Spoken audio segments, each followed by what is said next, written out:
கிறிஸ்துவுக்குள் அன்பான சகோதர சகோதரிகளே, இந்த நாட்களும் கூட அந்த மகிமை டிவி நிகழ்ச்சியின் மூலமாக உங்கள் யாவரையும் நான் காண்பதிலே மிகுந்த மன மகிழ்ச்சி அடைகிறேன். இந்த நாட்களும் கூட இப்படி ஒரு வாய்ப்பு கொடுத்த என் ஆண்டவரை நான் மனதார துதிக்கிறேன், ஸ்தோத்தரிக்கிறேன். இந்த நாட்களும் கூட நாம் வேதத்திலிருந்து ஒரு சில காரியங்கள் நாம் தியானம் பண்ண இருக்கிறோம். நாம் எடுத்தவர்கள் வாசிக்கலாம். எஸ்ஐயா 40ஆம் அதிகாரம் 28ஆம் வசனத்திலிருந்து 31ஆம் வசனம் வரைக்கும் இந்த நாட்களில் நாம் பார்க்க போகிறோம். எஸ்ஐயா 40ஆம் அதிகாரம் 28ஆம் வசனம் முதல். பூமியின் கடையாந்தரங்களை சிருஷ்டித்த கர்த்தராகிய அநாதி தேவன் சோர்ந்து போவதுமில்லை, இலைப்படைவதுமில்லை. இதை நீ அறியாயோ? இதை நீ கேட்டதில்லையோ? அவருடைய புத்தி ஆராய்ந்து முடியாதது. சோர்ந்து போகிறவனுக்கு அவர் பலன் கொடுத்து சத்துவம் இல்லாதவனுக்கு சத்துவத்தை பெருக பண்ணுகிறார். இளைஞர் இலைப்படைந்து சோர்ந்து போவார்கள், வாலிபரும் இடறி விழுவார்கள். கர்த்தருக்கு காத்திருக்கிறவர்களோ புது பலனடைந்து கழுகுகள் போல சட்டையில் எடுத்து எழும்புவார்கள். அவர்கள் ஓடினாலும் இலைப்படையார்கள், நடந்தாலும் சோர்ந்து போகார்கள். ஆம் பிரியமானவர்களே, இந்த நாட்களும் கூட நம்முடைய ஆண்டவர் நம்ம சோர்விலிருந்து ஒரு பெரிய விடுதலை கர்த்தர் இந்த நாட்களில் தரப்போகிறார். நீங்கள் ஏதோ ஒரு காரியத்தில் சோர்ந்து போயிருக்கலாம். நம்முடைய ஆண்டவர் எப்படிப்பட்ட ஆண்டவர் பாருங்கள். ஆனால் பூமியின் கடையாந்திரங்களை சிருஷ்டித்த கர்த்தராகிய அநாதி தேவன் அவர் சோர்ந்து போவதும் இல்லை, இலைப்படுவதும் இல்லை. இது நீ அறியாயோ? இது நீ கேட்டதில்லையோ? அவருடைய புத்தி ஆராய்ந்து முடியாதது அப்படின்னு சொல்லி நாம் பார்க்குறோம். பிரியமானவர்களே, நம்முடைய ஆண்டவர் சோர்ந்து போகாத ஒரு ஆண்டவர், இலைப்படையாத ஒரு தேவன். அப்படிப்பட்ட வானத்தை பூமியும் படைத்த சர்வ வல்லமுள்ள தேவன் இன்றும் அவர் நம்மோடு கூட இருக்கிறார். மரித்தேன், இதோ உலகத்தின் முடிவு இருந்த சகல நாட்களும் அவங்களோடு இருக்கிறேன்னு சொன்ன கர்த்தர் அவர் வாக்கு மாறாத தேவன். யார் கைவிட்டாலும் நம்மை கைவிடாத தேவன். அவர் நம்மோடு கூட இருந்து இம்மட்டும் நடத்திய எபினேசராய் இனிமேல் அவர் நம்ம வழிநடத்துகிற ஒரு தேவனாக இருக்கிறார். எனவே நாம் எது குறித்தும் கலங்க வேண்டாம். இந்த நாட்களும் கூட சோர்வினால் நீங்கள் பாதிக்கப்பட்டிருக்கலாம். அவர் சோர்வில் இருந்து ஒரு பெரிய விடுதலை கர்த்தர் இந்த நாட்களில் உங்களுடைய வாழ்க்கையிலே அவர் தரப்போகிறார். இந்த நிகழ்ச்சியை பார்க்கிறவங்க யாருடைய வாழ்க்கையிலும் அவர் சோர்விலிருந்து ஒரு பெரிய விடுதலை தரப்போகிறார். ஆம் பிரியமானவர்களே, சோர்வு இது எல்லா மனிதர்களையும் தாக்கக்கூடியது. ஏழை, பணக்காரர்கள், படித்தவர்கள், படிக்காதவர்கள், எல்லா மனிதர்களுமே இது எளிதாக தாக்கக்கூடியதாக இருக்கிறது. எல்லாருக்கும் ஏதாவது விதத்தில் ஒரு சோர்வு வருகிறது. ஏதாவது அற்புதம் நடக்கவில்லை, இல்லை என்றால் ஏதாவது வியாதி, இல்லை ஏதாவது ஒரு பலவீனம், ஏதாவது ஒரு காரியம் நமக்கு கிடைக்கவில்லைன்னு சொல்லி ஏதாவது ஒரு விதத்தில் நாம் சோர்ந்து போயிருக்கலாம். இந்த நாட்களும் கூட நாம் சோர்விலிருந்து ஒரு பெரிய விடுதலை கர்த்தர் நமக்கு தரப்போகிறார். இன்றைக்கி 2 விதமான சோர்வுகளை குறித்து நாம் பார்க்க போகிறோம். முதலாவதாக சரீர பிரகாரமான சோர்வு, ஃபேட்டிக் அப்படின்னு சொல்லி நம்ம பார்க்குறோம். இந்த சரீர பிரகாரமான சோர்வுக்கு அநேக தீர்வுகள் உண்டு. ஏன்னா இன்றைக்கி நிறைய பேர் லாங் ட்ராவல் போகிறாங்க, அது ரொம்ப டயர்டாக இருக்குது உடம்புக்கு. கடைசியில் பார்த்திங்கன்னா வந்து நல்லா ரெஸ்ட் எடுத்துகிட்டு நல்லா சாப்பிட்டு நல்லா ரெஸ்ட் எடுத்த உடனே பாருங்கள் அவங்களுக்கு நல்ல ஒரு விடுதலை கிடைக்கிறது. நல்ல ஹெல்த்தான ட்ரிங்க்ஸ் குடித்த உடனே நல்லா ரெஸ்ட் எடுத்த உடனே உடலில் சரீர பிரகாரமான எல்லா விதமான சோர்வுகளும் நம்ம விட்டு விலகி விடுகிறது. பிரியமானவர்களே, மத்தேயு 15ஆம் அதிகாரம் 32ஆம் வசனத்தை நான் பார்க்கும் பொழுது இயேசு கிறிஸ்து சீசரை அழைத்து அவர் சொல்கிறார். திரளான கூட்டம் 3 நாட்கள் அங்கே தங்கியிருக்கிறாங்க. அவருடைய பிரசங்கத்தை கேட்குறாங்க. 3 நாள் ராத்திரி பகல் ஒன்றும் சாப்பிடாம. அந்த நேரத்தில் சீசரில் பார்த்து ஆண்டவர் கேட்குறாரு, இவர்களை பட்டினியாய் அனுப்பிவிட எனக்கு மனதில்லை, வழியில் சோர்ந்து போவார்களே என்றார். பிரியமானவர்களே, நம்முடைய வாழ்க்கையில் கவலைகள், துக்கங்கள், பாரங்கள் இருக்கும் பொழுது சில வேளைகள் நம்மால் சாப்பிட முடியாதபடி சரீரத்தில் இதனால் பலவிதமான சோர்வுகள் நம்முடைய வாழ்க்கையில் இருக்கலாம். நாம் நன்றாக சாப்பிடும் பொழுது அந்த சரீர பிரகாரம் சோர்விலிருந்து ஒரு விடுதலை கிடைக்கிறது. எனவே தான் ஆண்டவர் சொல்கிறார், என் பிள்ளைகள் 3 நாள் இந்த இடத்துல தங்கியிருந்து சாப்பிட ஒன்றுமில்லாத இருக்கிறாங்களே, இவங்க பட்னியாக அனுப்பிவிட எனக்கு மனசு இல்லை, வழியில் சோர்ந்து போவார்களே அப்படி என்று சொல்வதை நாம் பார்க்கிறோம். கடைசியில் ஆண்டவர் பாருங்கள் சீசர்களை பார்த்து சொல்லுதார், உடனே இந்த மலையின் மேலே ஏறி இந்த வனாந்தரத்தில் எப்படி ஆண்டவரே உணவு கிடைக்கும் அப்படின்ட்டு அவங்க எல்லோரும் கேட்டுக்கிட்டு இருக்காங்க. அந்த நேரத்தில் பாருங்கள், இப்படி இவ்வளோ பேருக்கு நாங்கள் போய் எங்கே போய் உணவை தேடுறது அப்படின்னு சொல்லி நம்ம பார்க்குறாங்க. அதில் புருஷர்கள் மட்டுமே பார்த்திங்கன்னா 4000 பேர் இருக்கிறாங்க. ஸ்திரீகள், பிள்ளைகள் எல்லாருமே இருக்கிறாங்க. அநேக கூட்டங்கள் இருக்குது. அந்த நேரத்தில் ஆண்டவர் கேட்குறாரு, உங்கள் இடத்துல எத்தனை அப்பங்கள் உண்டு அப்படின்னு சொல்லி கேட்குறாரு. 7 அப்பங்கள், ஒரு சில மீன்கள் மட்டுமே எங்கள் இடத்துல இருக்கிறது அப்படின்னு சொல்லி சொன்ன உடனே அதை ஆண்டவர் ஆசீர்வதித்து அவர்களுக்கு கொடுக்கிறார். மீதியான துணிக்கைகள் 7 கூட நிறைய கொடுக்கக்கூடிய அளவுக்கு கர்த்தர் அதை ஆசீர்வதித்து எல்லோருக்கும் கொடுக்கிறார். சாப்பிட்ட புருஷர்கள் மாத்திரம் 4000 பேராக இருந்தார்களாம். மிச்சம் மீதியான துணிக்கையில் எடுக்கத்தக்கதாக அந்த சாப்பாடை கர்த்தர் ஆசீர்வதித்து கொடுக்கிறார். பிரியமானவர்களே, ஜனங்களை குறித்து கர்த்தர் பரிதவிக்கிற தேவனாக இருக்கிறார். என் பிள்ளைகள் சாப்பிட ஒன்றுமில்லாத இருக்கிறார்களே, பட்டினியாக இருப்பார்களே, சோர்ந்து போவார்களே என்று சொல்லி அவர் நம் மீது ஒரு அங்கலாய்க்கிற ஒரு தேவனாக இருக்கிறார். மனுஷன் முகத்தை பார்க்கிறான், கர்த்தர் இருதயத்தை பார்க்கிற தேவனாக இருக்கிறார். நாங்களும் நம்முடைய வாழ்க்கையிலும் கூட அநேக தேவையோடு கூட இருக்கலாம். எல்லாத்தையும் அறிந்த கர்த்தர் நான் நினைப்பதற்கு ஜெபிப்பதற்கு அதிகமாக நம்முடைய வாழ்க்கை கர்த்தர் நிச்சயமாகவே அவர் கிரியை நடப்பிக்க போகிறார். பாருங்கள், அந்த இடத்துல மலையில் பாருங்கள் திரளான ஜனங்கள் வராங்க. கடற்கரை மலையின் மேலே ஏறி அங்கே உட்கார்ந்துருக்கும் பொழுது குருடர், செவிடர், சப்பாழிகள், ஊனர் எல்லாத்தையும் கூட்டு வந்து கொண்டு வந்து அவர் பாதத்தை நெறி வைக்கிறாங்க. எல்லாருமே கர்த்தர் சுகப்படுத்துகிறார். 3 நாள் பிரசங்கம் நடக்குது. அதுக்கு இடத்துல என் ஜனங்கள் சோர்ந்து போவார்களேன்னு சொல்லி அவ்வளோ பேருக்கு திருப்தியாக சாப்பாடு கொடுக்கிறார். பிரியமானவர்களே, கர்த்தரை தேடலுக்கு ஒரு நன்மையும் குறைபடாது. நம்முடைய வாழ்க்கையிலும் கூட கர்த்தரை நம்ம ஒவ்வொரு நாளும் தேடும் பொழுது நம்முடைய வாழ்க்கையில் உணவுக்கோ உடைக்கோ தேவைகளை குறித்தோ நம்ம கலங்க வேண்டாம். இதெல்லாம் அஞ்ஞானிகள் நாடி தருகிறார்கள். உங்களுக்கு என்ன வேண்டியது என்பது எல்லாத்தையும் அறிந்து வைத்திருக்கிறேன் என்று கர்த்தர் சொல்கிறார். எனவே அந்தந்த நாளுக்கு அந்தந்த பாடு போதும் என்று நாம் பார்க்கிறோம். நாளைக்காகவும் கவலைப்படாதீர்கள் என்று கர்த்தர் சொல்கிறார். ஒவ்வொரு நாளும் உங்களுடைய தேவைகளை சந்தித்து அவர் அற்புதமாக நடத்தப் போகிறார். எனவே பிரியமான இந்த நாட்களும் கூட சரீர பிரகாரமான சோர்வு, ஃபேட்டிக், இதுக்கு நம்ம நல்லா சாப்பிடும் பொழுது, நம்ம நல்லா ரெஸ்ட் எடுக்கும் பொழுது அதிலிருந்து ஒரு விடுதலை கிடைக்கிறது. ஆனால் இன்று அநேக மனிதர்கள் பாதிக்கப்பட்டு இருக்கிறது என்ன சோர்வு? மனசோர்வு. அதை குறித்து நாம் இந்த நாட்களில் நாம் பார்க்க போகிறோம். இன்றைக்கி அநேகருடைய வாழ்க்கையில் மனசோர்வு எல்லாருடைய வாழ்க்கையிலுமே சில நேரத்தில் வரும். கொஞ்ச நேரம் இருக்கும், அதுக்கப்புறம் நம்ம எல்லாத்தையும் தூக்கி போட்டு நம்ம போயிட்டே இருப்போம். ஆனால் இன்றைக்கி நிறைய பேர் வாழ்க்கையில் மாதக்கணக்காக வாரக்கணக்காக அது இருந்துடும். அது கடைசியில் பார்த்திங்கன்னா மெண்டல் எக்ஸ்காஷனாக, டெப்ரெஷனாக அது நமக்கு மாறிவிடுகிறது. இன்றைக்கி அநேக பேர் அதனால் மனசோர்வினாலே பாதிக்கப்பட்டவர்களாக இருக்கலாம். கர்த்தர் நம்முடைய வாழ்க்கையில் இந்த நாட்களில் ஒரு பெரிய விடுதலை கர்த்தர் தரப்போகிறார். அது நம்முடைய வாழ்க்கையில் முன்னேற முடியாதபடி ஒரு முட்டுக்கட்டையாக இருக்கிறது, ஸ்பீடு பிரேக்கராக இருக்கிறது. எனவே அநேக காரியங்களை செய்ய முடியாதபடி நம்ம அந்த இடத்துல சோர்ந்து போய் அதையே நினைத்து கொண்டு அப்படியே உட்கார்ந்து விடுகிறோம். மன சோர்வினால் தினசரி வாழ்க்கை, குடும்ப வாழ்க்கை, அலுவலக வேலை, ஊழியங்கள் எல்லாமே பாதிப்படைகிறது. எதையாவது நினைத்து நாம் சோர்ந்து இருக்கும் பொழுது நம்முடைய வாழ்க்கையில் அநேக காரியங்கள் நடக்க முடியாமல் போய்விடுகிறது.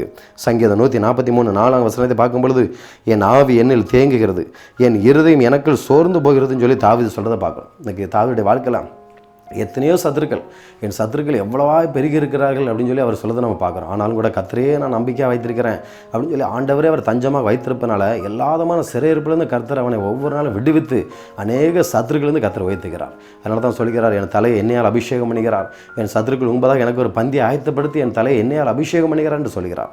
நீங்களும் கூட அநேக விதமான காரணங்களால் ஆவியில் சோர்ந்து போயிருக்கலாம், இருதயத்தில் சோர்ந்து போயிருக்கலாம். கர்த்தர் இன்றைக்கு ஒரு பெரிய விடுதலை உங்களுக்கு தர அவர் வல்லவராக இருக்கிறார். இந்த மனசோர்வை குறித்த ஒரு சில அறிகுறிகள் நாம் பார்க்க போகிறோம். இன்றைக்கி அநேக பேர் இந்த விட பாதிப்பில் இருக்கிறாங்க. அதுக்கான அறிகுறிகள் ஒரு சிலதை நம்ம பார்க்க போகிறோம். எப்போதும் சோகமாகவே இருப்பாங்க. நம்ம என்ன தான் சொன்னாலும் அவங்க சோகமாகவே இருக்கிறது, எதையோ நினைத்து கொண்டே இருக்கிறது. அடுத்தது பார்த்திங்கன்னா வாழ்க்கையின் மேல் பிடிப்பு இல்லாமல், ஏன் இந்த உலகத்தில் இருக்கணுங்க ஒரு பிடிப்பு இல்லாமல், நாட்டம் இல்லாமல், மகிழ்ச்சி இல்லாமல் தனிமையாகவே போய் உட்காந்துருப்பாங்க. யார் என்ன சொன்னாலும் அவங்க கேட்கவே மாட்டாங்க, தனிமையாகவே விரும்புவாங்க. அடுத்தது பார்த்திங்கன்னா முன்பு எளிதாக செய்த வேலையை கூட செய்ய முடியாமல் ரொம்ப டிலே ஆகும். இந்த 1 மணி நேரத்தில் முடிக்கக்கூடிய வேலையை ஒரு நாளாவனாலும் முடிக்க அப்படியே வச்சுக்கிட்டே இருப்பாங்க, எதையோ நினைத்து ஒரு சோர்வு வாழ்க்கையில். அடுத்தது பார்த்திங்கன்னா எப்பொழுதும் உடல் சோர்வுடன் இருந்ததில் ஒரு பலவீனம், மன அமைதி இல்லாமல், தூக்கமே இல்லாமல் இன்றைக்கி நிறைய இருக்கிறத பார்க்குறோம். இந்த மன சோர்வு டெப்ரெஷனால் இன்றைக்கி எத்தனையோ பேர் மருந்து மாத்திரைகளை கூட எடுக்கிறத நம்ம பார்க்குறோம். தூக்க மாத்திரை இல்லாமல் ஒரு நாள் கூட தூக்க முடியாது அப்படிங்கக்கூடிய அளவுக்கு எத்தனையோ பேர் மன சோர்வினால் பாதிக்கப்பட்டிருக்கிறத நம்ம பார்க்குறோம்.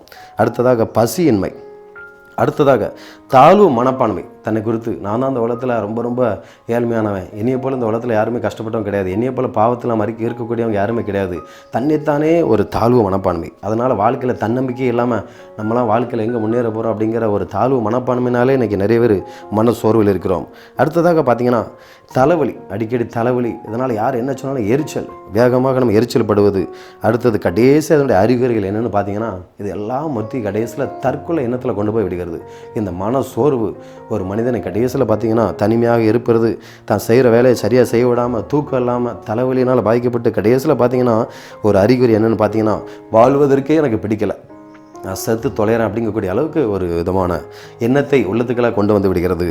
இந்த மனச்சோர்வு அறிகுறிகள் இப்பொழுது நம்ம பார்த்தோம். அடுத்ததாக மனசோர்வு நோய் எதனால் வருகிறது அப்படின்னு சொல்லி நம்ம ஒரு சில காரியங்கள் நம்ம பார்க்க போகிறோம். முதலாவதாக நம்முடைய மனதளவில் அது பாதிப்பு ஏற்படுத்துகிறது. இந்த மனச்சோர்வு நோய் நம்ம மனதளவில் பாதிக்கும் நிகழ்ச்சிகள் மூலமாக சில காரியங்கள் நிமித்தமாக அந்த பாதிப்பு வருகிறது. ரெண்டாவதாக உடல் சம்பந்தமான உபாதைகள் கூட சில நேரத்தில் மனசோர்வை உண்டு பண்ணுகிறத நம்ம பார்க்குறோம். முதலாவதாக குடும்ப பிரச்சனைகள் இன்றைக்கி அநேக இடங்களில் பிரிவினைகள், போராட்டங்கள் அநேக இடங்கள் நம்ம பார்க்குறோம். நான் சொல்வதை யாருமே கேட்க மாட்டேங்கிறாங்க அப்படின்னு சொல்லிட்டு கடைசியில் பார்த்திங்கன்னா குடும்பத்தில் சின்ன சின்ன காரியங்களில் விரிசலாகி கடைசியில் அந்த குடும்பமே பிரிஞ்சு அதனால் மனதளவில் ஒரு பெரிய பாதிப்பு. நான் எவ்வளோ பெரிய வாழ்க்கைக்கு ஆசைப்பட்டேன், எப்படிலாம் இருக்குன்னு நினச்சேன், ஆனாலும் நான் நினச்ச மாதிரி எதுவுமே நடக்கல, ஒரு பிரச்சனை கூட என் வாழ்க்கையில் நினச்ச மாதிரி நடக்கல அப்படின்னு சொல்லி மனதளவில் குடும்பத்தில் நடக்கக்கூடிய சில போராட்டங்கள், பாடுகளை நினைக்கும் போது மனதளவில் இன்றைக்கி பாதிக்கப்படுகிறோம். அடுத்ததாக இந்த உலகத்தில் நான் யாருக்குமே பிரயோஜனம் இல்லை, அப்படிங்கிற உணர்வு எல்லாத்துக்குள்ளே வந்த உடனே இப்படிப்பட்ட மனதளவில் ஒரு பாதிப்பை உண்டு பண்ணிக்கிறது. இன்றைக்கி நல்லா வேலை பார்த்துட்டு இருக்கவங்க திடீர்னு அந்த வேலையை விட்டு நிற்கக்கூடிய சூழ்நிலை வரும் பொழுது நான் வருமானத்துக்கு என்ன பண்ணுவேன் என்று ஒரு அங்கலாய்ப்பு. இன்றைக்கி நிறைய பேர் வேலைக்காக நம்ம அலைஞ்சிக்கிட்டே இருக்கிறோம். எத்தனையோ இடத்துக்கு நான் வேலைக்கு அலைகிறேன், ஆனாலும் ஒரு நல்ல வேலை கிடைக்கலையா, இது வரைக்கும் என் வாழ்க்கையில் செட்டில் ஆகிறதுக்கு ஒரு நல்ல வேலையை கிடைக்கலையேங்கும் பொழுது நம்முடைய மனசில் அது ஒரு பெரிய பாதிப்பை உண்டு பண்ணிக்கிறது. அதே போல் பண கஷ்டம். இன்றைக்கி நிறைய பேர் வாழ்க்கையில் தற்கொலை பண்ணுறதுக்கு காரணம் என்னென்னு சொல்லி பார்த்தீங்கன்னா பண கஷ்டம். ஆனால் ஆண்டவர் சொல்லுகிறார், நீ அநேக ஜாதிகள் கடன் கொடுப்பாய், நீ கடன் வாங்காதிருப்பாய்ன்னு கர்த்தர் சொல்லுகிறார். ஆனால் இன்றைக்கி நிறைய பேர் அந்த பண கஷ்டம் வரும்பொழுது பயங்கரமான கடனால் பாதிக்கப்பட்டு லட்சக்கணக்கான கோடிக்கணக்கான அளவில் பாதிப்பை உண்டு பண்ணி கடைசியில் மனதளவில் பாதிக்கப்பட்டு கடைசியில் தற்கொலை அளவுக்கு போகிறது. அடுத்ததாக பார்த்திங்கன்னா காதல் தோல்வி. இன்றைக்கி நிறைய பேர் வாழ்க்கையில் பாருங்கள், வேதம் சொல்கிறது, உன் தேவனாய் கர்த்தரிடத்தில் முழு இதயத்தோடும் முழு ஆத்மாவோடும் முழு பலத்தோடும் கூட நீ அன்பு கூறாய்னு கர்த்தர் சொல்லுகிறார். அதுக்கு பிறகு உன்னிடத்தில் அன்பு கூற போல நீ பிறனிடத்தில் அன்பு கூறாய்னு கர்த்தர் சொல்லுகிறார். ஆனால் நம்ம ஆண்டரை விட அதிகமாக சிலரை நேசிக்கும் பொழுது சில நேரத்தில் அது தோல்வியாக மாறும் பொழுது அவருடைய அன்பு எல்லாமே மாய என்ற உணர்வு நமக்குலாம் வரும் பொழுது இந்த உலகத்தில் இருந்து என்ன பிரயோஜனம் நம்ம நினைக்கிறோம். ஆனால் நம் மீது அன்பு வைத்தபடினாலே நாம் பாவிகளாக இருக்கையிலே கிறிஸ்து நமக்காக சிலுவையில் மரித்தார். அப்படிப்பட்ட அந்த ஆண்டவரை விட்டு நாம் யாரையாவது நேசிக்கும் பொழுது அது தோல்வியில் முடியும் பொழுது இன்றைக்கி அநேகர் தற்கொலை நோக்கி ஓடுகிறோம். அடுத்ததாக பாருங்கள், பரீட்சையில் தோல்வி. இன்றைக்கி நிறைய இடங்களில் பரீட்சையில் நம்ம பெரிய எதிர்பார்ப்போடு இருப்போம். ஆனால் அதில் தோல்வி வரும்பொழுது பார்த்திங்கன்னா கடைசியில் ஒரு பெரிய தற்கொலைக்கு நேராக இழுத்து கொண்டு போய்கிடுகிறது. இன்றைக்கி பரீட்சையில் தோல்வி. இன்றைக்கி நிறைய பேர் நம்ம கலங்கிக்கிட்டு இருக்கோம். ஒரு நாள் பார்த்திங்கன்னா ஒரு ஆலயத்து பக்கத்தில் ஒருத்தர் கோயில் குட்டியார் வேலைக்கு மணி அடிக்க போனாராம். உடனே அந்த ஆலயத்தில் சொன்னாங்களா, ஒழுங்காக மணி கூட அடிக்க முடியல, படிப்பறிவும் இல்லை, ஒன்றும் இல்லை, உன்னையெல்லாம் வச்சுட்டு நான் என்னையா வேலை செய்ய போகிறேன், பேசாமல் போயா அப்படின்னு சொல்லிட்டு ரொம்ப சத்தம் போட்டு விட்டாங்களாம். ஒரு வேலைக்கு கூட நீ லாக்கியே விட மாட்டேன், எல்லாமே ஃபெயில் அப்படின்னு சொல்லி சொன்னாங்களாம். அது மாதிரி படிப்பிலும் பார்த்தீங்கன்னா எல்லாமே ஃபெயில், ஒரு படிப்பு கூட அவங்ககிட்ட இல்லை, ஒழுங்காக மணி கூட அவனால் அடிக்க தெரியலையா அப்படின்னு சொல்லி சத்தம் போட்டாங்களாம். உடனே அவர் இந்த உலகத்திலேருந்து என்ன செய்ய, எல்லாரும் ஒரு வேலை கூட எனக்கு கிடைக்க மாட்டேங்க அப்படின்னு சொல்லிட்டு அவர் ரொம்ப வேதனையோடு கூட இருந்தாராம். அந்த ஆலயத்தை விட்டு வெளியில் வந்தாராம்.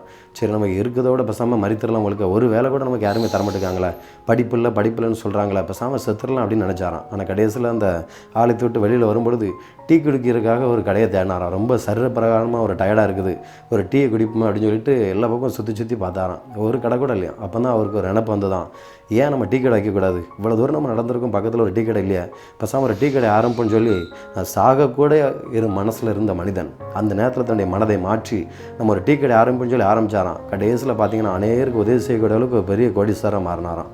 கடைசியில் எல்லாரும் கேட்டாங்களாம், எப்படி அவங்களுக்கு கணக்கு விலைக்கே பார்க்க தெரியாது, நீங்கள் படிப்பறிவே கிடையாது, பரீட்சையில் எல்லாத்துலேயுமே நீங்கள் தோல்வி, ஆனால் இன்றைக்கி இவ்வளோ பெரிய செல்வந்தரா, இவ்வளோ பெரிய பிஸ்னஸ் மேனாக வரதுக்கு காரணம் என்ன அப்படின்னு சொல்லி கேட்கும்பொழுது அது தன்னம்பிக்கை. என்னுடைய வாழ்க்கையில் இருந்து அந்த தன்னம்பிக்கை நிமித்தமாக நான் இந்த அளவுக்கு வந்திருக்கிறேன்னு சொல்லி பாருங்கள். ஒரு படிப்பு இல்லாதவரும் கூட அவர் அந்தளவுக்கு பெரிய ஒரு தொழிலதிபராக மாறி இருக்கிறாராம்.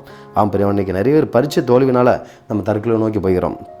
அடுத்ததாக பார்த்திங்கன்னா மனதளவில் பாதிக்கக்கூடிய ஒரு காரியம் குற்ற மனசாட்சி.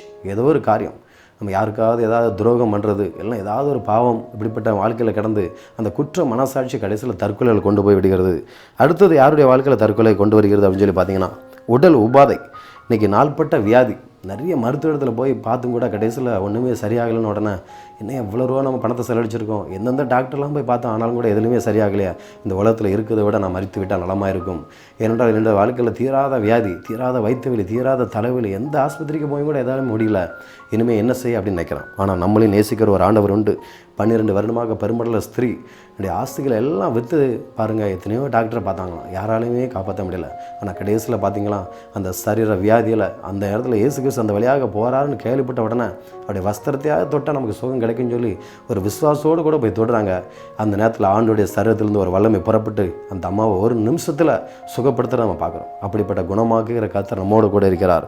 ஆனால் நிறைய பேர் இன்றைக்கி வியாதினால் எந்த டாக்டருமே முடியாதுன்னு சொல்லிட்டாங்களே, நான் எதுக்கு உலகத்தில் உயிரோடு இருக்குன்னு சொல்லி நிறைய பேர் தீராத வியாதினால் மறித்து விடுகிறோம். பெரிய மண்டல இதை கேட்குற நீங்கள் குடும்ப பிரச்சனையால் சோர்ந்து போயிருக்கலாம், உலகத்தில் யாருக்குமே பிரயோஜனம் இல்லைங்கிற உணர்வோடு குற்ற உணர்வோடு இருக்கலாம், திடீர்னு வேலை இழப்பாகிவிட்டதே, பண கஷ்டமாக இருக்கிறதே, நிரந்தரமான ஒரு வேலை இல்லையே, இதோ திருமணத்தில் ஒரே தோல்வியாக இருக்கிறது, எந்த ஒரு இதுவரைக்கும் திருமணம் கூடவே இல்லை என்று நீங்கள் கலங்கி கொண்டிருக்கலாம். காதல் தோல்வியாக இருக்கிறது, பரீட்சையில் தோல்வியாக இருக்கிறதே என்று நினைக்கலாம். குற்ற மனசாட்சி, ஐயோ ஒரு நாட்கள் நான் செய்த பாவம் இன்றைக்கி வரைக்கும் உள்ளத்தில் ஒரு குற்ற மனசாட்சியாக இருக்கிறதுன்னு சொல்லி நீங்கள் மறிக்கக்கூடிய நிலைமையில் கூட இருக்கலாம். ஆனால் கர்த்தர் சொல்கிறார், இழந்து போனதை தேடவும் ரட்சிக்கவுமே மனசுக்கு வந்திருக்கிறார். நம்முடைய ஆண்டவர் தற்கொலைக்கு நேராக தூண்டுகிற தேவன் அல்ல. தற்கொலைக்கு நேராக போகிற சில லட்சக்கணக்கான ஜனங்களை மீட்டு இருளில் இருக்கிற ஜனங்களை வெளிச்சத்துக்கு கொண்டு வருகிற தேவன். அவர் நம்மோடு கூட இருக்கிறார். நமக்காக அவர் சிலுவையில் அடிக்கப்பட்டார். நமக்காக அவர் மரித்து அடக்கம் பண்ணப்பட்ட 3ஆம் நாள் உயிரோடு கூட எழும்பிய தேவன். அவர் நம்மோடு கூட இருக்கிறார். எனவே இந்த நாட்களும் கூட இந்த நிகழ்ச்சியை பார்க்குற நீங்களும் கூட ஏதோ ஒரு தற்கொலை எண்ணத்தோடு கூட போராடி கொண்டிருக்கலாம். இந்த உலகத்தில் எனக்கு யாருமே இல்லை என்று இங்கே போராடி கொண்டிருக்கலாம். இன்று உங்களுடைய வாழ்க்கையில் கர்த்தர் புது பலனை தரப்போகிறார். சோர்ந்து போகிறவருக்கு அவர் பலன் கொடுத்து சத்துவம் இல்லாதவனுக்கு அவர் சத்துவத்தை பெருக பண்ணுகிறாராம். பாருங்கள், இளைஞர் இலைப்படைந்து சோர்ந்து போவார்கள், வாலிபரும் இடறி விழுவார்கள்.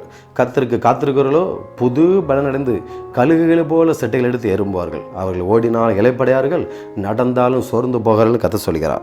பிரியமானவர்களே, இந்த நாட்களும் கூட கர்த்தருடைய சமூகத்தில் காத்திருந்த நிகழ்ச்சியை பார்க்கிற உங்களும் கூட கர்த்தர் புதிய வல்லமையினால் அவர் நிரப்ப விரும்புகிறார். எனவே சோர்ந்து போகாதிருங்கள். உங்களுடைய வாழ்க்கையில் கர்த்தர் பெரிய காரியங்களே செய்ய போகிறார். இந்த நாட்களும் கூட பாருங்கள், தாமஸ் ஆல்வா எடிசன் தன்னுடைய வாழ்க்கையில் பாருங்கள், மின்சார பல்பு கண்டுபிடிக்கிறதுக்காக 1000 தடவை முயற்சி பண்ணாராம். ஆனால் 1000 தடவையுமே எல்லாமே தோல்வியாக போச்சான். ஆனால் கடைசியில் தான் அந்த இடத்துல பாருங்கள் அவர் கண்டுபிடிக்கிறார். அந்த பல்பை ஓடுவதற்கு எது முக்கியமானது என்பதை அவர் கண்டுபிடிக்கிறார். இதுதான், இந்த பார்ட்ஸ் தான் முக்கியமானது, இந்த பொருள் தான் முக்கியமானது என்பதை அவர் கண்டுபிடிக்கிறார். கடைசியில் பாருங்கள், அவரை பார்த்து எல்லாரும் கேட்டாங்களாம், 1000 முறை நீங்கள் தோல்வி வச்சுட்டீங்க அப்படின்னு சொல்லி சொன்னாங்களாம். அந்த அவர் சொன்னாராம், 1000 முறை நான் தோல்வி அடையலை, 1000 முறை நான் வெற்றி தான் பெற்றிருக்கிறேன். ஏன்னா அந்த பல்பை ஓடுறதுக்கு இந்த 1000 பொருட்களுமே தேவை இல்லைங்கிறதே நான் கண்டுபிடிச்சிருக்கிறேன் அப்படின்னு சொல்லி சொன்னாராம். எனக்கு நீங்களும் கூட அநேக தடவை நீங்கள் தோல்வி வழியாக சந்தித்து வந்திருக்கலாம். இதோ அநேக காரியங்கள் நீங்கள் தோல்வி எடுத்த காரியமெல்லாம் தோல்வியாக இருக்கிறதுன்னு நினைக்கலாம். வாழ்க்கையில் ஒவ்வொரு தோல்வியுமே உங்களுக்கு வெற்றியாக கர்த்தர் மாற்றப் போகிறார். ஒவ்வொரு தோல்வியுமே உங்களை வாழ்க்கையில் வெற்றியாக மாறப்போகிறார் என்று பாருங்கள். அந்த தாமஸ் ஆல்வா எடிசனுடைய பெயர் உலகமெங்கு புகழ்பெற்ற உலகுக்கு காரணம் அவர் 1000 தோல்விகளை பார்க்கவில்லை, 1000 தோல்விகளை அவர் வெற்றியாக பார்த்தார். கடைசியில் பாருங்கள், அந்த மின்சார பல்பு எறுவதற்கு ஒரு முக்கிய காரணமாக இருந்தார். பிரியமானவர்களே, அதே போல் நம்முடைய வாழ்க்கையிலும் கூட இன்று அந்த சோர்வு நிமித்தமாக நீங்கள் அடுத்த கட்டத்துக்கு போக முடியாதபடி இந்த நாட்கள் இருக்கலாம். கர்த்தர் உங்களுக்கு கொண்டு ஒரு பெரிய காரியத்தை அவர் செய்ய விரும்புகிறார். D.L. மூடி தன்னுடைய வாழ்க்கையில் 20 லட்சம் பேர் ஆண்டுக்குள்ளாக வருவதற்காக அவர் வழிநடத்தும்படியாக தெரிந்து கொள்ளப்பட்ட ஒரு பெரிய பாத்திரம். அநேக இடங்களில் பயங்கரமாக கர்த்தருடைய வார்த்தையை சொல்லி அநேகரை மீட்கும் பொருளாக தெரிந்து கொள்ளப்பட்ட ஒரு பாத்திரம். ஆனால் அவருடைய வாழ்க்கையில் ஒரு நாள் பிரசங்கத்துக்காக தயார் கொண்டிருக்கும் பொழுது, ஸ்டேஜில் நிற்கும் பொழுது ஒருத்தர் ஒரு பெரிய பேப்பரில் எழுதி கொடுத்தாங்களாம். D.L. மூடியை குறித்து அவர் செய்த தப்பை எல்லாத்தையும் எழுதி கொடுத்தாராம். நீ என்ன தான் பிரசங்கம் பண்ணாலும் இவ்வளோ பாவம் நீ செஞ்சுருக்கல ஏற்கனவே அப்படின்னு சொல்லி அவர் கொடுத்தாராம். அதுக்கு அவர் பகிரங்கமாக அதை உடனே அந்த பேப்பரை கசக்கி தனியாக வைக்கல. ஒரு குற்ற மனசாட்சி அவருக்குள்ள வரல. ஆனாலும் கூட அவர் சொன்ன ஒரு காரியம், நான் உண்மையிலே இவங்க சொன்ன மாதிரி எல்லா பாவத்தையுமே நான் செஞ்சுருக்கிறேன். ஆனாலும் கூட பாவிகளை ரட்சிக்கும்படியாக வந்த இயேசு கிறிஸ்து என்னுடைய பாவத்தை எல்லாத்தையும் அவர் கழுவி விட்டார். பாவிகள் பிரதான பாவி நான், ஆனாலும் கூட என்னையும் கொண்டு கர்த்தர் பயன்படுத்துகிறார்னு சொல்லி பகிரங்கமாக அந்த ஸ்டேஜில் நின்று சொன்னாராம். பிரியமானவர்களே, இன்னும் நீங்களும் கூட அப்படிப்பட்ட பாவ குற்ற உணர்வாக இருக்கலாம். கர்த்தராகிய இயேசு கிறிஸ்து ரத்த சகல பாவங்களை நீக்கி நம்மை சுத்திகரிக்கும். அவர் நம்மளையும் கூட ஆகாதென்று தள்ளப்பட்ட கல்லாக நம்மளும் கூட எடுத்து அவர் பயன்படுத்த விரும்புகிறார். எழும்பி பிரகாசிக்க விரும்புகிறார். அநேக இருளான ஜனங்கள் வெளிச்சத்தை காணும்படியாக இன்று உங்களுடைய வாழ்க்கையிலே அவர் அற்புதங்களை செய்ய வல்லவராக இருக்கிறார். பிரியமானவர்களே, இந்த நாட்களும் கூட வேதத்திலிருந்து ஒரு சில பரிசுத்த ஆண்களை குறித்து, ஒரு சில வேத பண்டிதர்களை குறித்து நாம் பார்க்க போகிறோம். இன்றைக்கி வேதத்திலேருந்து ஒரு சிலர் என்ன பண்ணியிருக்கிறாங்க, இந்த பிரச்சனைகள் மத்தியில், மனதளவில் உள்ள சோர்வு மத்தியில் அவங்க என்ன பண்ணினாங்கிறத இன்றைக்கி நம்ம வேதத்தின் அடிப்படையில் நம்ம பார்க்க போகிறோம். முதலாவதாக 2 சாமுவேல் 17:23 நாம் பார்க்க போகிறோம். 2 சாமுவேல் 17:23 அகிதாபேல் அப்படிங்கிறவரை குறித்து நம்ம பார்க்குறோம். அவர் பெரிய ஒரு ஆலோசனையாக இருக்கிறார். ராஜாவுக்கே ஆலோசனை கொடுக்கக்கூடிய அளவுக்கு அதே போல் ஒரு பெரிய ஆளாக இருக்கிறத நம்ம பார்க்கிறோம். ராஜாவாகிய அப்சலோமுக்கு அநேக ஆலோசனை கொடுக்கக்கூடிய ஒரு ஆலோசனையாக அவர் இருக்கிறார். ஆனால் ஒரு நாள் ஒரு ஆலோசனை கொடுக்கிறார், இப்படிலாம் இருந்தால் அப்படி பிரச்சனை வரும், தாவீது உங்களை கொன்றுவார், இந்த ஆலோசனை வேண்டாம் அப்படின்னு சொல்லிட்டு அவர் அநேக காரியங்கள் ஆலோசனை கொடுத்து கொண்டிருக்கிறார். இவர் சரின்னு சொல்லிட்டு கடைசியில் அகிதாபேலுடைய ஆலோசனை அவர் கேட்கவில்லை. அதுக்கு பதிலாக ஊசாயுடைய ஆலோசனையை அவர் கேட்கிறார். இது அவருக்கு பிடிக்கவில்லை. என்னடா அது, நம்ம வீட்டில் இருக்கிறோம், நம்ம தான் இந்த அரண்மனைக்கு ஆலோசனையாக இருக்க வேண்டியது, நம்முடைய ஆலோசனையை அவர் அசட்டை பண்ணிக்கிறாரே, நம்முடைய ஆலோசனையை கேட்கலையே, நாளைக்கு ஒருவேளை தாவீது திரும்ப ராஜாவாக வந்தால் இதை கொடுத்தது நான் தான் அந்த ஐடியாவை கொடுத்தேன்னு சொல்லி என்னையே அவர் கொண்டு விடுவார்னு சொல்லி ஒரு குற்ற மனசாட்சியில் நம்ம இருக்கிறதை விட மறித்து விட்டால் நலமாக இருக்கும். நம்முடைய வார்த்தையை அவர் கேட்கவில்லை என்று சொல்லி அந்த ஒரு சின்ன காரியத்தில் பாருங்கள், கடைசியில் தன்னுடைய வீட்டு காரியங்கள் எல்லாத்தையும் ஒழுங்குபடுத்தி விட்டு நாண்டு கொண்டு செத்தான்னு நம்ம பார்க்குறோம். அகிதாபேல் ஒரு நாட்டுக்கும் ராஜாவுக்கும் ஆலோசனை கொடுத்தவர், தனக்கு தானே ஆலோசனை கொடுக்க அவர் மறந்து விட்டார். பிரியமானவர்களே, நீதிமொழிகள் 15:22 சொல்கிறது, ஆலோசனை இல்லாமையால் எண்ணங்கள் சித்தியாமல் போம், ஆலோசனைக்காரர் அநேகர் இருந்தால் அவைகள் உறுதிப்படும். இன்றைக்கி ஒரு சில காரியங்கள் நம்ம என்ன முடிவெடுக்குன்னு தெரியாதபடி இருக்கலாம். கர்த்தரே நமக்கு நல்ல ஆலோசனை கர்த்தராக இருக்கிறார். ஆனால் ஒரு சிலர்கிட்ட நம்ம போய் நம்ம தேவையான நபர்கள்ட்ட என்ன செய்யலாம் ஏது செய்யலாம்னு சொல்லி நம்ம ஆலோசனை கேட்கும் பொழுது ஆலோசனைக்காரர் அநேகர் இருந்தால் அவைகள் உறுதிப்படும் என்று வேதம் சொல்கிறது. பிரியமானவர்களே, தனியாக சிந்தித்து கொண்டு நாம் தேவையில்லாத காரியங்களுக்கு இடம் கொடுக்க வேண்டாம். பிசாசுக்கு எதிர்த்து நில்லுங்கள், அப்பொழுது அவன் உங்களை விட்டு ஓடி போவான் என்று வேதம் சொல்கிறது. திருடவும் கொல்லவும் அழிக்கவும் வருகிறேன் என்று வேறு ஒன்றுக்கும் வரமாட்டானான். பிசாசுடைய வேலையே அதுதான். ஆனால் நம்முடைய ஆண்டவர், நானே நல்ல மேய்ப்பன் ஆடுகளுக்காக தன் ஜீவனையே கொடுக்கிறான்னு சொல்கிறார். நமக்காக சிலுவையில் எல்லாத்தையும் சுமந்த ஆண்டவர் இன்று உங்களுடைய மன பாரங்கள், துக்கங்கள், சோர்வுகள் எல்லாத்தையும் அவர் சுமக்க போகிறார். இன்றைக்கி ஆண்டவராக இயேசு கிறிஸ்துவிட்ட பாருங்கள், சிலுவையில் அடிக்கும் பொழுது எவ்வளோ சோர்வுகள், எவ்வளவு பலவீனங்கள், சரீர பிரகாரமாக ஆவியில் எவ்வளோ ஒரு பலவீனத்தை நமக்காக நம்முடைய சோர்வுகள் எல்லாத்தையும் அவர் சிலுவையில் சுமந்தார். பிரியமானவர்களே, அந்த ஆண்டவர் இன்றைக்கு உங்களுடைய பலவீனங்களோட சோர்வையும் கூட மாற்றப் போகிறார். எனக்கு தெரிந்த ஒரு கிராமத்திலே ஒரு பண்டிகை நிமித்தமாக ஒரு கூட்டம் நடந்தது. மைக் செட் ட்ரெண்ட் எடுப்பதற்காக அநேகர் வந்திருந்தார்கள். என்னுடைய மைக் செட்டை அந்த அளவுக்கு குறைச்சி தரேன் அப்படின்னு சொல்லி எல்லாருமே ஒரு ட்ரெண்ட் பேசிக்கிட்டு இருக்கிறாங்க. அந்த நேரத்தில் ஒருத்தர் எவ்வளவோ குறைஞ்சி பேசி பார்த்தாரு. கடைசியில் எல்லாருமே அவர் அற்பமாக நினைத்தது நிமித்தமாக, என் ஆலோசனை யாருமே கேட்கலையா, நான் தான் எப்போவுமே வருஷம் அந்த ட்ரெண்ட் எடுப்பேன், ஆனால் இன்றைக்கி என் ட்ரெண்டை யாருமே எடுக்கலையா, இந்த உலகத்தில் இருந்து என்ன பிரயோஜனம் சொல்லி அன்றைக்கி இரவு முழுவதும் தூக்கம் இல்லாமல் திடீர்னு பார்த்திங்கன்னா நைட்டு அவர் ஆண்டு கொண்டு செத்தார். நன்றாக வாழக்கூடிய ஒரு வாலிபன், என்னுடைய பேச்சை யாருமே கேட்கலையே, இந்த உலகத்தில் இருந்து என்ன பிரயோஜனம் அப்படி என்று அவர் மரித்து விட்டார். பிரியமானவர்களே, நம்முடைய ஆண்டவர் நல்ல ஆலோசனை கர்த்தராக இருக்கிறார். நம்மை அழிக்கிற தேவன் அல்ல, அவர் அழிவுக்கு நேராக செல்கிற எல்லா ஜனங்களும் அவர் திருப்புகிற தேவன், நம்மை நன்றாக வாழ வைக்கிற தேவன். இந்த D.L. மோடி அதுக்கு பிறகு எவ்வளோ வல்லமையான காரியங்களை செய்தார் நம்ம பார்க்குறோம். தாமஸ் ஆல்வா எடிசனுடைய பெயர் இன்னைக்கு வரைக்கும் உலக புகழ் பெற்றதுக்கு நம்ம பார்க்குறோம். நம்முடைய பேரும் கூட கர்த்தர் ஆசீர்வதித்து நம்முடைய பேரை பெருமைப்படுத்த விரும்புகிறார். எனவே இந்த நாட்களும் கூட அடுத்ததாக நாம் பார்க்கும் பொழுது யூதாஸ் காரியத்து, மத்தேயு 27:4 5 பார்க்கும் பொழுது அந்த யூதாஸ் சொல்கிறத நம்ம பார்க்குறோம். ஆண்டவரோடு கூட இருந்த சீசன் தான், ஆனாலும் கூட அவர் சொல்கிறார், குற்றமில்லாத ரத்தத்தை நான் காட்டி கொடுத்ததினால் பாவம் செய்தனே, 30 வெள்ளிக்காசுக்கு ஆசைப்பட்டு நான் பாவம் செய்தனே, இந்த பிரதான ஆசிரியர் மூப்பர்கள் எங்களுக்கென்று உடன்பாடு என்ன என்றார்கள். அப்பொழுது அவன் அந்த வெள்ளிக்காசை தேவாலயத்தில் எரிந்துவிட்டு புறப்பட்டு போய் நாண்டு கொண்டு செத்தான் நம்ம பார்க்குறோம். பிரியமானவர்களே, மத்தேயு 27:4-5 எப்படியாக சொல்லப்படுகிறது. பிரதான ஆசிரியர்கிட்ட போகிறான், மூப்பர்கள்ட்ட போகிறான், ஐயோ நான் குற்றமில்லாத ரத்தத்தை நான் காட்டி கொடுத்துட்டேன், நான் பாவம் செஞ்சுட்டேன், 30 வெள்ளிக்காக நான் அப்படி பண்ணிட்டேன் அப்படின்னு சொல்லும் பொழுது அதுக்கு எங்களுக்கு என்ன, அது உன்னுடைய உடன்பாடுன்னு சொல்லிட்டு எல்லாருமே கையை கலட்டுறாங்க. அந்த நேரத்தில் பாருங்கள், அப்பொழுது அவன் அந்த வெள்ளிக்காசை தேவாலயத்தில் எரிந்து விட்டு புறப்பட்டு போய் நாண்டு கொண்டு செத்தான்னு நம்ம பார்க்குறோம். இந்த பணத்துக்காக, பொருளுக்காக ஆசைப்பட்டு அநேக பொய் சாட்சியக்காரர்கள் நம்ம இடத்துல இருப்பதை நாம் பார்க்குறோம். இன்றைக்கி பணத்துக்காக என்ன வேணாலும் செய்யக்கூடிய ஒரு கூட்டங்கள் இருக்கிறது நம்ம பார்க்குறோம். அவங்களோட கர்த்தரே நீதி உள்ள நியாயாதிபதியாக இருக்கிறார். இன்றைக்கி தப்பு செய்தவங்களா அந்த குற்றமுள்ள மனசாட்சியை அவங்க என்ன செய்கிறது, தண்டிக்கிறது. ஒருவேளை இந்த யூதாஸ் காரியத்து ஆண்டவரிடத்தில் போய் மன்னிப்பு கேட்டால் கூட நம்முடைய ஆண்டவர் இரக்கமுள்ள தேவன், அவர் மன்னிக்க தயபடுத்திருக்கிற தேவன், அவர் மன்னிக்கிற தேவனாக இருக்கிறார். நிச்சயமாக அவனை மன்னித்திருப்பார். ஆனாலும் கூட அந்த குற்ற மனசாட்சி, ஐயோ நான் இப்படிப்பட்ட ஆண்டவரை நான் காட்டி கொடுத்து விட்டேன் என்கிற அந்த குற்ற மனசாட்சியை அவனை கொண்டு விட்டது.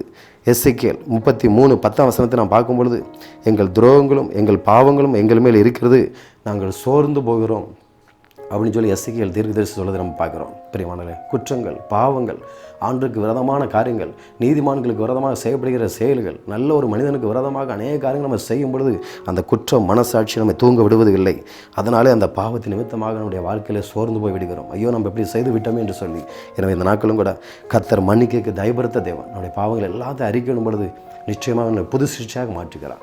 கிறிஸ்துக்குள் வந்தால் ஒரு மனுஷன் புது சிருஷ்டியாக இருக்கிறான். பலவைகள் எல்லாம் ஒளிந்து போயின, எல்லாமே புதிதாயின. இந்த நாட்களும் கூட நீங்களும் கூட உங்களுடைய குற்றங்கள், குறைகள், அநேகர் ஆண்டுக்கு விரதமாக செய்த எல்லாத்தையும் நீங்கள் ஆண்டோடத்தில் மன்னிப்பு கேட்கும் பொழுது நிச்சயமாக அவர் நம்மளை மன்னிப்பார். எசேக்கியேல் 33:11 பார்க்கும் பொழுது, கர்த்தராகிய ஆண்டவர் உரைக்கிறது என்னவென்றால், நான் துன்மார்க்கனுடைய மரணத்தை விரும்பாமல் தன் வழியை விட்டு பிழைப்பதையே விரும்புகிறேன் அப்படின்னு சொல்லி சொல்கிறார். நீங்கள் ஏன் சாகணும்? நீங்கள் மனம் திரும்பி பிழைப்பதையே நான் விரும்புகிறேன். நீங்கள் ஏன் துன்மார்க்கம் செஞ்சால் அநியாயம், ஏன் நீங்கள் மரணத்தை விரும்புகிறீங்க? மனம் திரும்புங்கள், பரலோக ராஜ்யம் சமீபத்திருக்கிறது என்று கர்த்தர் சொல்கிறார். பிரியமானவர்களே, இன்றைக்கி எல்லோருமே பாவம் செய்து தேவ மகிமையற்றவர்களாக இந்த உலகத்தில் வாழ்ந்து கொண்டிருக்கிறோம். ஆனாலும் கூட நம்மளையும் கூட மன்னிக்கிற ஒரு தேவன் உண்டு. நம்முடைய குற்றங்கள், குறைகள் யாவற்றையும் நம்ம ஆண்டத்தில் அறிக்கையிடும் பொழுது நம்முடைய புது சிருஷ்டியாக அவருக்கென்று நம்மளை கொண்டு பெரிய காரியங்களை செய்ய அவர் ஆயத்தமுள்ள தேவனாக இருக்கிறார். இன்று ஜெயம் பெற்றுக்கொண்ட ஒரு 2 தீர்க்கதரிசிகளை குறித்து அந்த நாட்களும் கூட நம்ம பார்க்க போகிறோம். அவர்கள் இப்படிப்பட்ட சூழ்நிலை எப்படி ஜெயிச்சாங்க அப்படிங்கிற நம்ம பார்க்க போகிறோம். எலியா தீர்க்கதரிசியின் புத்தகத்தை நான் பார்க்கும் பொழுது 1 ராஜாக்கள் 18 நம்ம பார்த்தோம்னா, எலியா தீர்க்கதரிசி பாருங்கள் எவ்வளோ பயங்கரமான அற்புத அடையாளங்கள் செய்கிறார். அவர் ஜெபம் பண்ணுறார். சாதாரண நம்மளை போல மனிதர் தான். அவர் ஜெபம் பண்ணுறார். 3 வருஷம் மழை பெய்யவே இல்லை. அதுக்கு பிறகு ஜெபம் பண்ணுறாரு. ஆண்டவர் பாருங்கள் திறனால நல்ல மழையை கற்றுக் கொடுக்கிறார். அந்தளவுக்கு அவர் பயங்கரமான அற்புதங்கள் செய்கிறார். ஒரு விஷயம் பாருங்கள், 2 காளைகளை கொண்டு வாங்க. 450 பாகால் தீர்க்கதரிசிகள் நிற்கிறாங்க. 400 ஏசபேலின் தோப்பு விக்கிரத்தின் தீர்க்கதரிசிகள் இருக்கிறாங்க. அவங்க மத்தியில் சவால் விடுதாரு. 2 காளைகளை கொண்டு வாங்க. ஒரு காளையை நீங்கள் தேர்ந்தெடுத்துக்கொள்ளுங்க. அதை கட் பண்ணி அது மேலே விறகு வச்சு நெருப்பே இல்லாமல் அது மேலே நீங்கள் நெருப்பை கொண்டு வாங்க. அக்னியால் உத்தரவாரிலும் தெய்வமே மெய்யான தெய்வம் அப்படின்னு சொல்லிட்டு அவர் சவால் விடுதார். பாருங்கள், ஒரே ஒரு மனிதர் சுற்றி அவ்வளோ கூட்டம் இருக்குது. ஆனாலும் கூட தனியாக அவர் போராடுகிறார். அந்த 1 ராஜாக்கள் 18:24 அக்னியால் உத்தரவாரிலும் தெய்வமே தெய்வம் அப்படின்னு சொல்லி அவர் சவால் விடுகிறத நம்ம பார்க்குறோம். 18ஆம் அதிகாரத்தில் 37, 38 வசனத்தில் பார்க்கும்பொழுது கேட்டுடலாம். அக்னி இறங்கி அந்த தண்ணீர், அதுக்கு மேலே 4 குடம் தண்ணியை எலியா ஊற்றுறாரு. அவர் போட்ட எல்லாத்தையுமே அந்த அக்னி நினைச்சது பற்றி எரிகிறதுனே பார்க்குறோம். தண்ணியை கூட அது நக்கி போடுறது நம்ம பார்க்குறோம். பிரியமானவர்களே, அதே போல் அவங்களும் கூட எவ்வளவோ போராடி பார்க்குறாங்க. 450 பாகால் தீர்க்கதரிசிகள், 400 ஏசபேலின் தோப்பு விக்கிரத்தின் தீர்க்கதரிசிகள் எவ்வளவோ பண்ணி பார்க்குறாங்க. ஆனாலும் கூட ஒரு நெருப்பு கூட வரவே இல்லை. ஆனால் அக்னியால் உத்தரவாரிலும் தெய்வமே தெய்வம் என்று சொல்லி அனைத்து ஜனங்கள் மத்தியிலும் இயேசு எவ்வளோ நல்லவர், கர்த்தரே தெய்வம், கர்த்தரே தெய்வம் என்று அவர் நிரூபித்தார். அப்படிப்பட்ட அந்த எலியாவுடைய வாழ்க்கையிலும் கூட ஒரு அற்புதம் பாருங்கள். ஒரு சோர்வு, மனதளவில் ஒரு பெரிய சோர்வு, இவ்வளோ பெரிய அற்புதம் செய்கிறாரு.